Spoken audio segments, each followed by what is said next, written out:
हाँ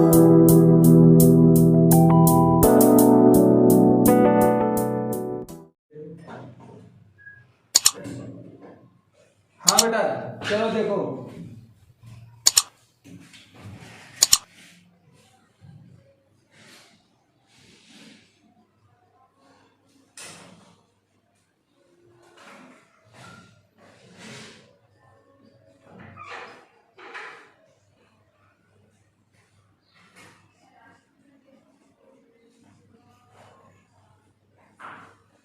एक्सरसाइज 7.2 में आज हम लोग क्वेश्चन नंबर 7 करने जा रहे हैं। Find the coordinate of a point A where A B is the diameter of circle whose centre is 2 - 3 and B 1 4। Means इसमें एक सर्कल दिया गया है,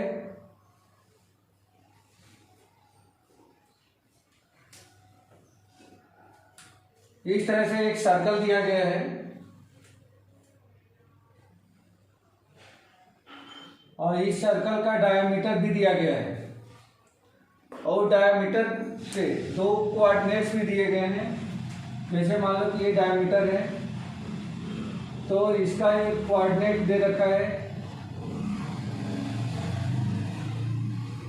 एक तो सेंटर भी दे रखा है। सेंटर का कोऑर्डिनेट दिया गया है इसमें 2,3 -3 और बी पॉइंट का भी कोऑर्डिनेट है जो 1,4 है। 1,4 हमें फाइंड करना है कि ए का कोऑर्डिनेट क्या होगा। ए का कोऑर्डिनेट हमें फाइंड करके बताना है। तो इसमें गिवन है AOB इज ए डायमीटर, जहां पे वेयर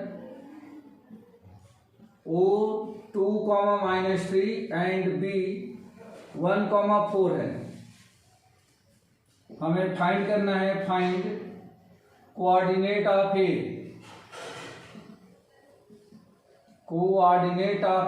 ये फाइंड करके बताना है बेटा। तो जैसा कि जानते हो आप लोग, O जो होता है AB का, मीन्स इसका और इसका ये मिड पॉइंट होता है। बस मिड पॉइंट की आइडेंटिटी लगा देंगे, ये हमें मिल जाएगा ए का कोऑर्डिनेट। मान ले यहाँ पे लेट कोऑर्डिनेट ऑफ ए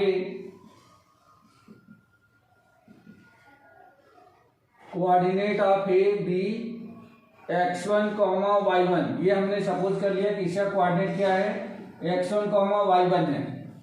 तो अब यहाँ से हम लोगों को फाइंड आउट करना है कि ए का यानी x1 और y1 की वैल्यू क्या होगी। यहाँ पे बाई मिड पॉइंट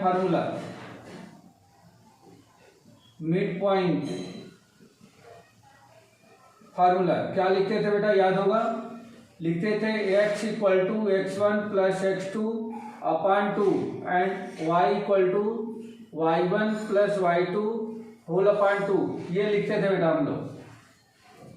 अब यहाँ पे अगर इसकी वैल्यू रखें तो देखो ये x1 y1 है, ये x2 y2 है और ये x y है। तो x के प्लेस पे हमें 2 लिखना है। तो यहाँ पे आ जाएगा 2 = x1 के प्लेस पे x1 ही रहेगा प्लस x2 के प्लेस पे 1 आ जाएगा होल अपॉन 2। 2 को इधर भेज दो तो ये हो जाएगा 2 × 2 = 4 = x1 + 1 या x1 = 1 को इधर लाएंगे तो 4 - 1 ये मिल गया आपको 3। इसी तरह से अब इसमें रखेंगे y = y1 + y2 अपॉन में 2। तो y के प्लेस पे -3 = y1 के प्लेस पे y1 प्लस y2 के प्लेस पे 4 अपॉन में 2। देयरफॉर इस 2 को इधर लाओ तो -6 = y1 + 4। देयरफॉर y1 = इस 4 को इधर ला देंगे, 4 इधर आ जाएगा तो -6 - 4 = -10। तो देयरफॉर ए का कोऑर्डिनेट हमें क्या मिला, तो ए का कोऑर्डिनेट मिला x1 = 3 एंड y1 = -10। 3, -10 और यही आंसर हो जाएगा। ठीक है बेटा, समझ में आया आप लोगों को? ये क्वेश्चन क्लियर हुआ?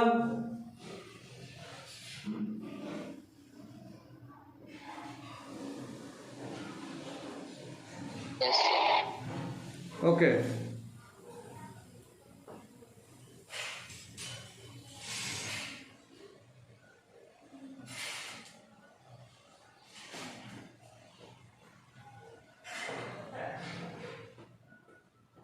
चलो नेक्स्ट क्वेश्चन देखो।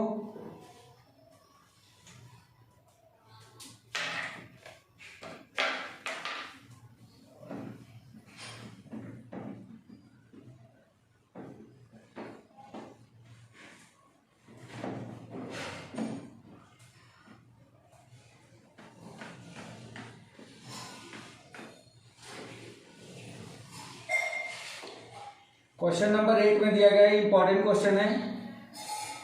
इफ ए सॉरी हाँ ठीक है, if A and B are -2 and 2 -4 respectively, find the coordinate of P such that A P equal to 3/7 A B and P lie on the line segment A B.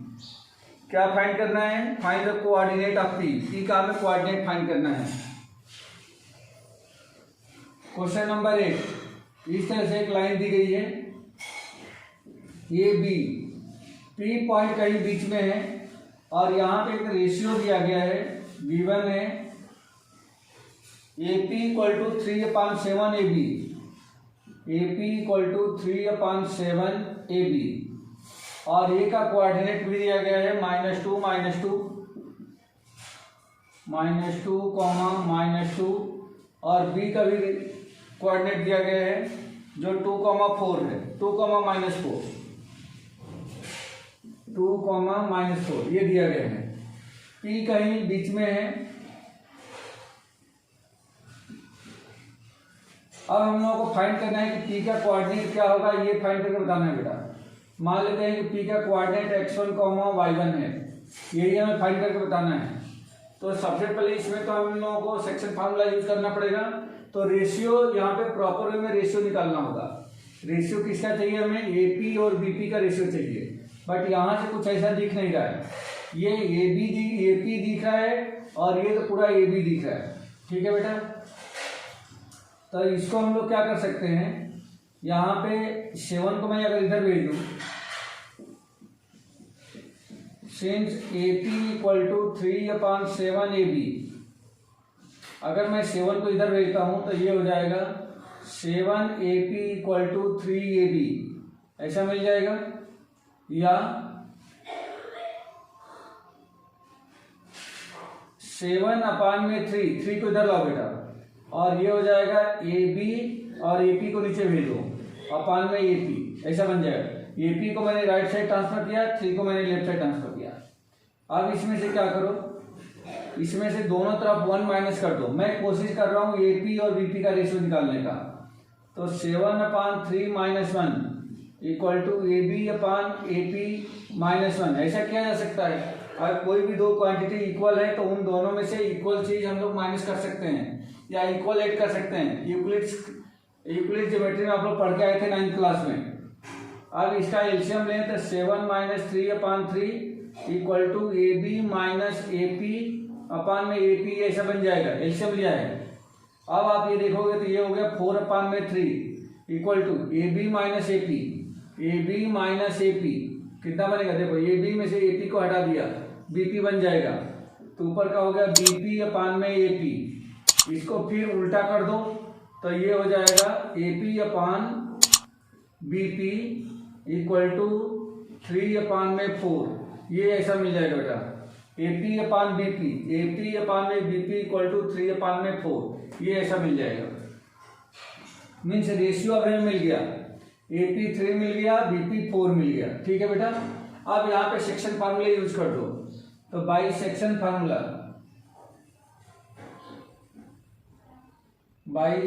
Formula क्या हो जाएगा?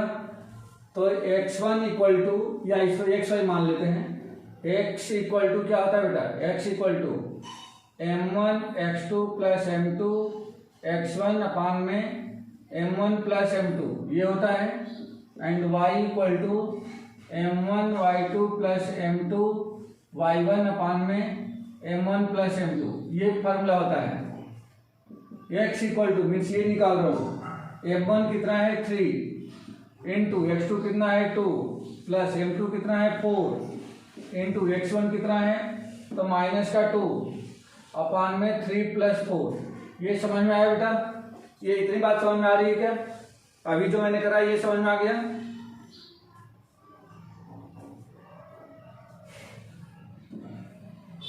ये हो जाएगा 6 - 8 अपान में 7 या -2/7। ये मिल गया। x इक्वल टू वाई में रखेंगे तो y equal to m1 3 into y2 -4 plus m2 4 into y1 -2 whole upon m1 plus m2 means 3 + 4।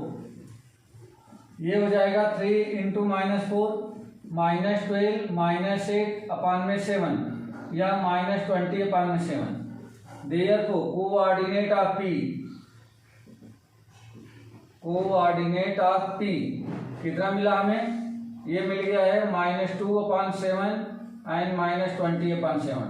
ठीक है बेटा, समझ में आ गया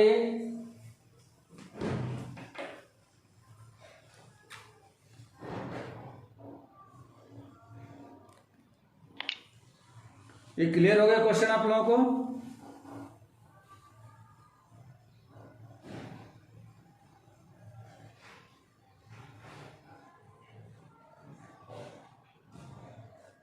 रिया, नमन,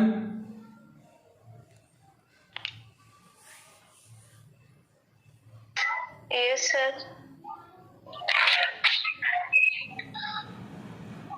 ठीक है बेटा, चलो नेक्स्ट क्वेश्चन देखो।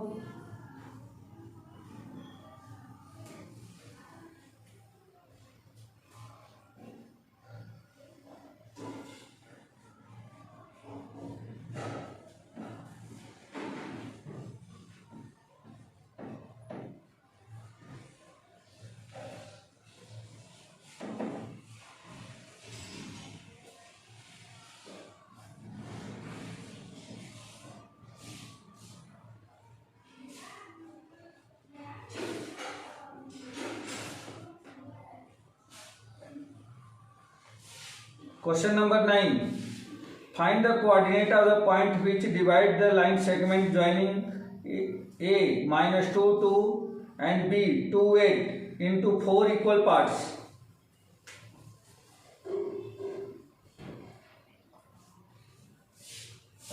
A B एक लाइन दी गई है, इसे कोऑर्डिनेट दिए गए हैं -2 2 and 2 8, -2 2 and 2 8 ये कोऑर्डिनेट्स दिए गए हैं। और इसमें हमें उन पॉइंट्स का कोऑर्डिनेट फाइंड करना है जो पॉइंट इसको 4 इक्वल पार्ट में डिवाइड करते हो। 4 इक्वल पार्ट में डिवाइड करते हो तो 1 2 3 4 पार्ट में डिवाइड हुआ, बट इसको डिवाइड करने के लिए 3 पॉइंट की जरूरत पड़ेगी, P Q एंड R। बीच में 3 पॉइंट आएंगे तो ये 4 इक्वल पार्ट में डिवाइड हो जाएगा। अगर मैं इसका कोऑर्डिनेट x y मान लेता हूँ, इसका coordinate x dash y dash मान लेता हूँ, और इसका कोऑर्डिनेट मान लो कि x डबल डैश और y डबल डैश मान लेता हूँ, तो ये हमें सब निकालना है, ये तीनों का कोऑर्डिनेट निकालना है। 1 मिनट के लिए देखो बेटा, अगर P और R को छोड़ दे, अगर ये इक्वल पार्ट है तो रेशियो 1:1:1:1 का होगा। ठीक है, ये सभी रेशियो सेम होंगे। अब यहाँ पे देखोगे तो Q जो है A P के ठीक मिड में है। देखो 1:1:2 और 1 + 1 ये 2:2 के रेशियो में इसको डिवाइड कर रहा है Q। तो लिख लोगे यहाँ पे since Q divides AB in the ratio 2:2 के रेशियो में डिवाइड करता है। Therefore Q will be mid point of AB का क्या होगा? मिड पॉइंट होगा। Therefore coordinate of Q Q का कोऑर्डिनेट क्या होगा? तो मिड पॉइंट फार्मूले से निकाल दें। तो मिड पॉइंट फार्मूला क्या होता था? डायरेक्ट मैं यूज करता हूँ। जैसे ही हम लोग क्या लिखते थे मिड पॉइंट फार्मूले में, x = x1 + x2 upon 2 and y = y1 + y2 अपान 2, यही यूज कर रहे थे। तो यहाँ पे हम डायरेक्ट लिखते हैं x1 + x2 यानी कि -2 + 2 अपान में 2 और y1 प्लस i2 यानी कि 2 plus 8 whole upon 2 equal to क्या हो जाएगा बेटा? देखो ये 0/2 यानी कि 0 हो गया और ये 10/2 यानी कि 5 हो गया। तो ये हमने p का q का कोऑर्डिनेट निकाल दिया बेटा 0,5, ये q का कोऑर्डिनेट हो गया। तो एक आंसर तो यही हो गया। और भी केयरफुली अगर देखोगे तो इसको छोड़ दो, p जो है ये q का मिड पॉइंट है क्योंकि ये 1:1 का रेशियो है। तो यहाँ पे a और q के बीच में p के लिए मिड पॉइंट का आइडेंटिटी लगा दो। तो फिर लिख लोगे since p is mid point of, किसका मिड पॉइंट है? तो ये q का, a q, therefore coordinate of p, coordinate of p, यही आइडेंटिटी यूज करेंगे, यही मिड पॉइंट का फार्मूला जो है यही यूज करेंगे। तो ये हमें क्या मिलेगा? x1 plus x2/2 -2 plus 0/2 and 2 plus 5 whole upon 2 equal to -2/2, ये हो जाएगा -1 और ये हो जाएगा 7/2। तो ये का आंसर ये हो गया बेटा। अब r के लिए, अब r ध्यान से देखो, r जो है क्यू बी को इक्वल रेशियो में डिवाइड कर रहा है 1:1 में। मतलब ये हो गया कि r जो है क्यू बी का मिड पॉइंट है। Since r is mid point of Q B, therefore coordinate of r, coordinate of r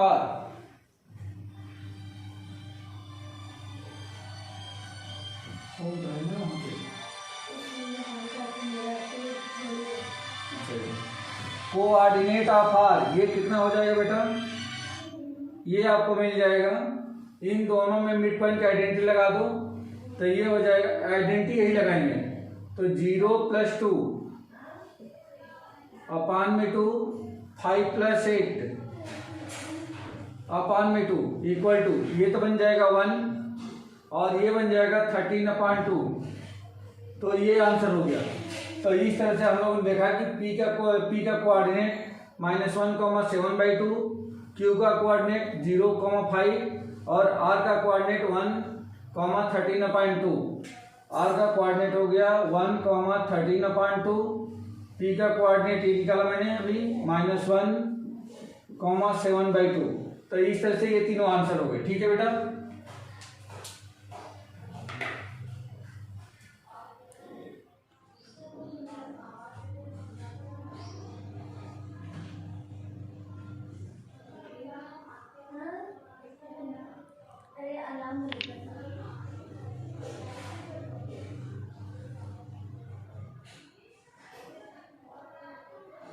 हाँ बेटा जरा 1 मिनट आप लोग वेट करना।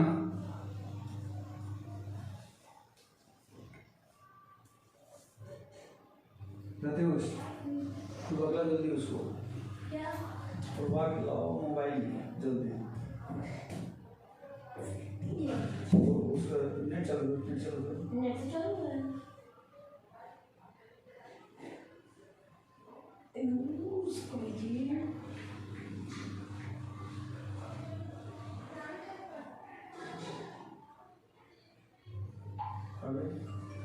सुजन करो, जल्दी करो।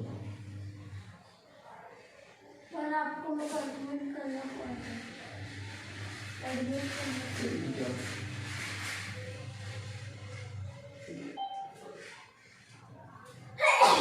कर लिया।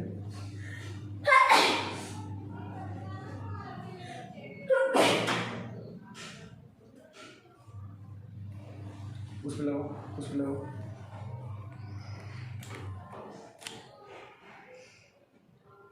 हो गया। इसमें तो आया नहीं।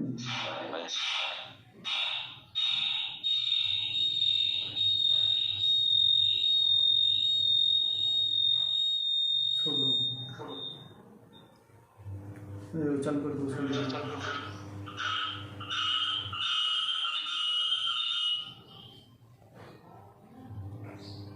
हो गया। कर दिया। हाँ बेटा चलो देखो आप लोग नेक्स्ट क्वेश्चन देखो।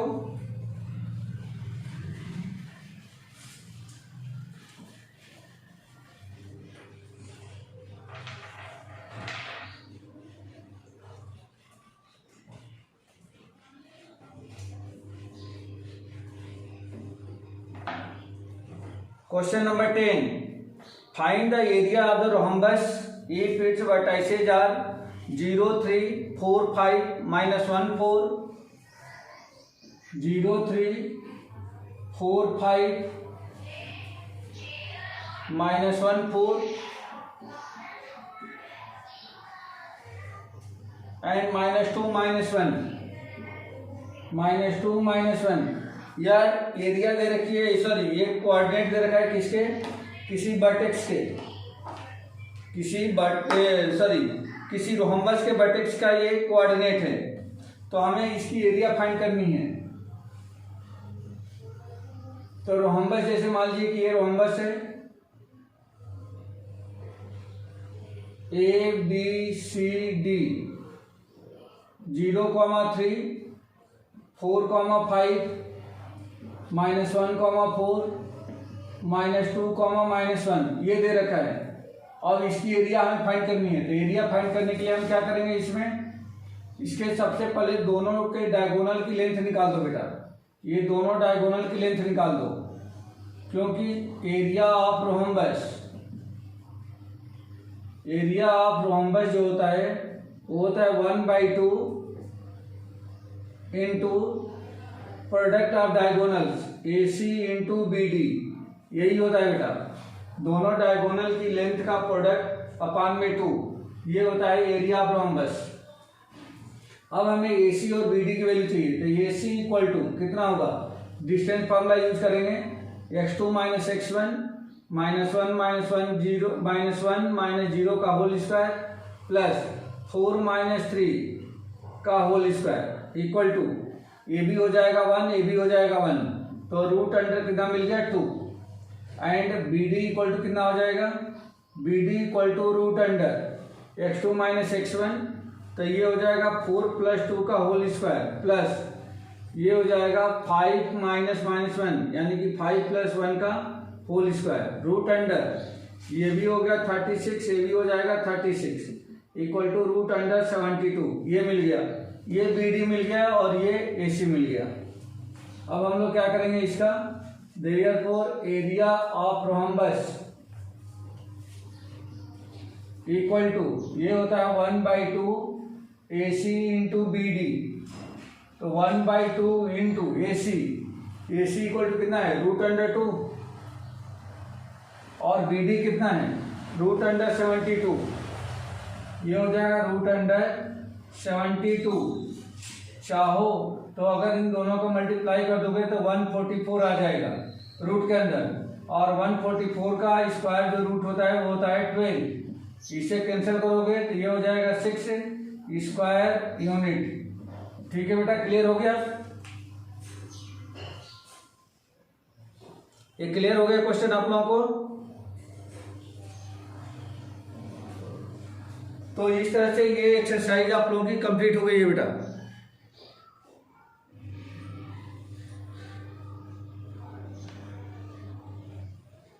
ये एक्सरसाइज आप लोगों की कंप्लीट हो गई है। और जो नेक्स्ट एक्सरसाइज है 7.3, ये आप लोगों को स्टडी नहीं करना है। ठीक है बेटा, ये ओमिटेड है, ये डिलीटेड है। तो इस तरह से ये चैप्टर आप लोगों का फिनिश हो गया। कल से हम लोग new chapter introduction to trigonometry start करेंगे। ठीक है बेटा।